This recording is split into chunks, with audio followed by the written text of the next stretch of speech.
রাজ্যের প্রকল্প স্বাস্থ্য সাথীতে শিলমোহর দিল হাইকোর্ট। জনস্বার্থ মামলা হয়েছিল স্বাস্থ্য সাথী নিয়ে, কিন্তু হাইকোর্ট জানিয়ে দিল যে জনহিতেই রাজ্য সরকারের এই প্রকল্প, তাই স্বাস্থ্য সাথী নিয়ে কোনো জনস্বার্থ মামলা হাইকোর্ট শুনবে না, অর্থাৎ এই জনস্বার্থ মামলা খারিজ করে দেওয়া হলো।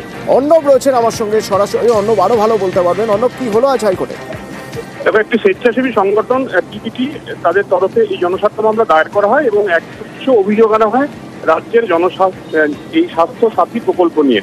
এবং এই একগুচ্ছ অভিযোগের ভিত্তিতে আর্টিকেল 14 ভায়োলেশন হচ্ছে, সংবিধানের 14 নম্বর ধারা ভায়োলেশন হচ্ছে, তাই এটাকে বাতিল করা হোক, এই ছিল আবেদন।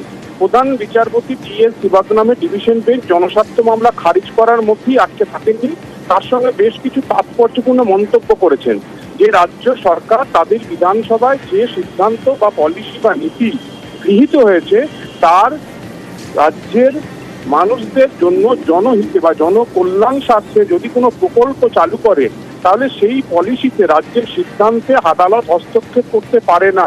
তর্কের খাতিরে ধরে নেওয়া আপনার অভিযোগ সত্যি এবং এই প্রকল্প আমরা বাতিল করে দিলাম, অর্থাৎ হাইকোর্টের ডিভিশন বাতিল করলো, তাহলে কি রাজ্য সরকার আগামী দিনে তার পলিসিতে কোনো নতুন প্রকল্প আর আনবে না জনহিতে?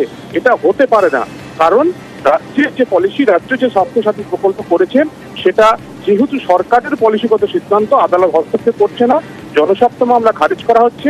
একই সঙ্গে একটি পরামর্শ দেন প্রধান বিচারপতি মামলাকারী এক্ষেত্রে ডাক্তার কুণাল সাহাকে। তিনি বলেন যদি তিনি চান প্রয়োজনে বিধায়ক সাংসদদের সাথে কথা বলুন, বিষয়টা গণতান্ত্রিকভাবে যদি করা যায় সেই পরামর্শ দেন এবং মামলাটি খারিজ হয়ে যাবে। মূল যে বিষয়টা ছিল পরিবার পিছু 5 লক্ষ টাকার যে মেডিক্লেম, সেক্ষেত্রে পরিবারের সদস্য সংখ্যা যদি 10-15 হয় সেক্ষেত্রে মাথা পিছু সকলের মেডিক্লেম সমান হচ্ছে না, এরকম বৈষম্য রয়েছে, তাই এটা পরের টাকায় কার্যত বিমাতৃসুলভ আচরণ হচ্ছে নাগরিকদের প্রতি। এই অভিযোগ নিয়ে জনস্বার্থ মামলা যা সপাটে খারিজ করে দিল হাইকোর্ট। ধন্যবাদ।